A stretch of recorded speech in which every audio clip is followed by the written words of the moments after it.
Hi. Grand പ്രൊഡക്ഷൻ്റെ ബാനറിൽ ജനപ്രിയ നായകൻ ദിലീപ് നായകനായി എത്തിയിട്ടുള്ള പവി ടേക്ക് കെയർ എന്ന സിനിമയെക്കുറിച്ചിട്ടാണ് പറയാൻ പോകുന്നത്. ഡയറക്ടർ വിനീത് കുമാർ, അതുപോലെ സ്ക്രിപ്റ്റ് തയ്യാറാക്കിയത് രാജേഷ് രാഘവൻ. അദ്ദേഹത്തെക്കുറിച്ച് പറയുകയാണെങ്കിൽ അരവിന്ദൻ്റെ അതിഥികൾ എന്ന സിനിമയ്ക്കൊക്കെ അദ്ദേഹമാണ് സ്ക്രിപ്റ്റ് ചെയ്തിട്ടുള്ളത്.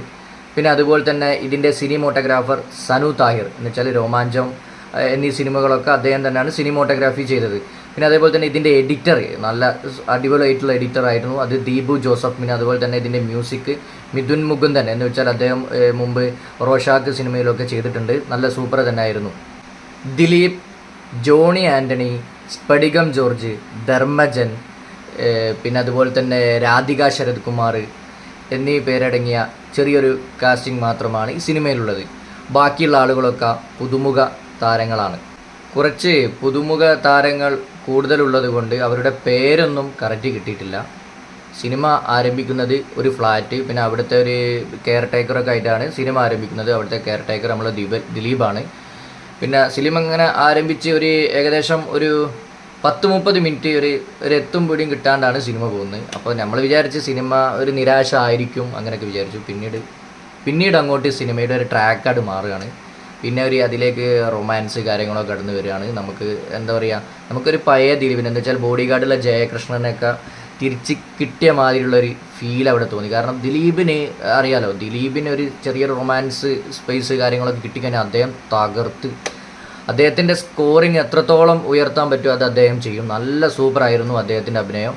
പിന്നെ അതേപോലെ തന്നെ രാധിക ശരത് കുമാർ, അദ്ദേഹത്തിന് അവർക്ക് കുറച്ച് റോള് കാര്യങ്ങളൊക്കെ ഉള്ളെങ്കിലും അതും കുഴപ്പമില്ലാത്ത രീതിയിൽ ചെയ്തു. പിന്നെ അതേപോലെ തന്നെ ജോണി ആൻ്റണി, അവർക്കും കാര്യമായിട്ടൊന്നും ചെയ്യാനില്ലായിരുന്നു. മെയിനായിട്ട് നമ്മൾ ദിലീപേട്ടൻ തന്നെയാണ് തകർത്ത്. ദിലീപേട്ടൻ അറിയാം, നമ്മൾ ആ ബോഡി ഗാർഡിലെ ആ ഒരു ദിലീപേട്ടൻ നമുക്ക് തിരിച്ച് കിട്ടി എന്ന് തന്നെ പറയാം. പിന്നെ അദ്ദേഹത്തിന് ഇപ്പോൾ കുറച്ച് കാലങ്ങളായിട്ട് വലിയ നല്ല സിനിമകൾ, വലിയ വിജയങ്ങളും കാര്യങ്ങളൊന്നും ഇല്ല. പക്ഷേ ആ പഴയ കാലത്തുള്ള അതേ ദിലീപേട്ടൻ നമുക്ക് ഈ പവി ടേക്ക് കെയർ എന്ന സിനിമയിലൂടെ നമുക്ക് തിരിച്ച് കിട്ടി എന്ന് തന്നെ പറയാം. കാരണം ഒരുപാട് ഞാൻ ഈ യൂത്തിൻ്റെ ഒപ്പം എല്ലാ സിനിമ കണ്ടത്, ഒരുപാട് ഫാമിലി ഓഡിയൻസ് ആയിരുന്നു. അതുകൊണ്ട് തന്നെ എല്ലാ ആളുകൾക്കും നല്ല രീതിയിൽ തന്നെ സിനിമ ഇഷ്ടപ്പെട്ടു. പിന്നെ അതേപോലെ തന്നെ നല്ല കയ്യടിയും പിന്നെ ഒരുപാട് കോമഡി കാര്യങ്ങളൊക്കെ നല്ല രീതിയിൽ തന്നെ അവരൊക്കെ എൻജോയ് ചെയ്യുന്നത് കണ്ടു. സിനിമൻ്റെ ഒരു പ്രധാന ഘടകം എന്ന് പറഞ്ഞാൽ ഇതിൻ്റെ ബാക്ക്ഗ്രൗണ്ട് മ്യൂസിക്കാണ്. ഈ ബാക്ക്ഗ്രൗണ്ട് മ്യൂസിക് ചെയ്തത് നമ്മുടെ മിഥുൻ മുകുന്ദൻ, എന്ന് വെച്ചാൽ നമ്മൾ റോഷാക്ക് സിനിമയൊക്കെ ചെയ്ത ആളാണ്. ഈ ബാക്ക്ഗ്രൗണ്ട് മ്യൂസിക് ഉള്ളതുകൊണ്ട് കണ്ടാൽ ഈ സ്റ്റോറിക്കും അതേപോലെ തന്നെ അതിലെ കുറച്ച് റൊമാൻസിനൊക്കെ കുറേയൊക്കെ ഒരു മൈലേജ്, പിന്നെ അതേപോലെ തന്നെ ഒരു ഫീൽ ചെയ്യുന്നൊരു ഫീൽ കറക്റ്റ് ആ BGM തന്നെ നമുക്ക് കിട്ടി. പിന്നെ അതിനൊപ്പം തന്നെ നമ്മൾ ദിലീപേട്ടൻ്റെ നമുക്ക് എന്തുണ്ട് ആ ഒരു ആക്ടിങ്ങും ഉണ്ട്. അദ്ദേഹത്തിൻ്റെ ആക്ടിങ് അറിയാലോ, നമുക്കൊരു കണ്ണ് നിറയുന്നൊരു സീനൊക്കെ ഉണ്ടായിരുന്നു. അപ്പോൾ ദിലീപേട്ടൻ്റെ കണ്ണ് നിറഞ്ഞാൽ നമുക്കും കണ്ണ് നിറയും. അതായത് ദിലീപേട്ടൻ്റെ ഒരു പവറാണ് പ്രേക്ഷകർക്ക് കിട്ടുന്ന. അതേപോലെ തന്നെ സിനിമ പോയി നല്ല അടിപൊളി, എന്ന് വെച്ചാൽ സിനിമേൻ്റെ എൻഡിങ്ങൊക്കെ ആയിക്കോട്ടെ അടിപൊളിയായിരുന്നു. പിന്നെ പ്രേക്ഷകർക്ക് നല്ല രീതിയിൽ സിനിമ ഇഷ്ടപ്പെട്ടു. എന്തായാലും സിനിമ ഇനി അടിച്ച് കയറാൻ പോവുകയാണ്. പിന്നെ അതേപോലെ തന്നെ ഈ ഒരു സിനിമ കണ്ടതോടുകൂടി എന്ന് വെച്ചാൽ നമുക്കിപ്പോൾ അവസാനത്തേക്ക് എന്താവും എന്നൊക്കെ അങ്ങനെ ഒരു ചെറിയ ചിന്തയും കാര്യമൊക്കെ നമുക്ക് വരും. പക്ഷേ സിനിമ അവസാനിക്കുമ്പോൾ എല്ലാ ആളുകളും നല്ല ഹാപ്പി എൻഡിങ് ആയിരുന്നു, എല്ലാ ആളുകളും സന്തോഷവാന്മാരായിരുന്നു. പിന്നെ അതേപോലെ തന്നെ ഈ സിനിമയുടെ ഒരു പ്രധാന വിജയം എന്താണെന്ന് വെച്ചാൽ ഒരു സിനിമ എടുത്ത് ഏത് രീതിയിലാണ് അവസാനിപ്പിക്കുക, അതിൻ്റെ അവസാനം ഒരു ഹാപ്പി എൻഡിങ് കൊണ്ടുവന്നാലാണ് ആ സിനിമ കൂടുതൽ എന്താവുക, ആളുകൾ ഇഷ്ടപ്പെടുക, എന്ന് വെച്ചാൽ പ്രേക്ഷകരെ ഹാപ്പി ആവുകയാണ്. ആ കാര്യത്തിൽ സിനിമ പരിപൂർണമായി വിജയിച്ചിട്ടുണ്ട്. ഞാൻ ഈ സിനിമ കണ്ടപ്പോൾ ഞാൻ കൂടുതൽ ഉറ്റുനോക്കിയത് ദിലീപേട്ടൻ്റെ അഭിനയമായിരുന്നു. കാരണം ഇദ്ദേഹത്തിൻ്റെ ഇതേ അഭിനയം ഞാൻ മുമ്പ് എവിടെയോ കണ്ട് മറന്നു പോയ ഒരു അഭിനയം പോലെ എനിക്ക് തോന്നി. പിന്നീട് എനിക്ക് അതിൻ്റെ ഇത് കിട്ടി. കാരണം അദ്ദേഹം മുമ്പ് അഭിനയിച്ച ഒരു സിനിമ ഉണ്ട്, മയത്തുള്ളിക്കുലുക്കം എന്ന് പറഞ്ഞൊരു സിനിമ ഉണ്ട്. അതിലുള്ള ഒരു ദിലീപിനെ കറക്റ്റ് എടുത്തു വെച്ചിട്ടുണ്ട് ഇതിൽ.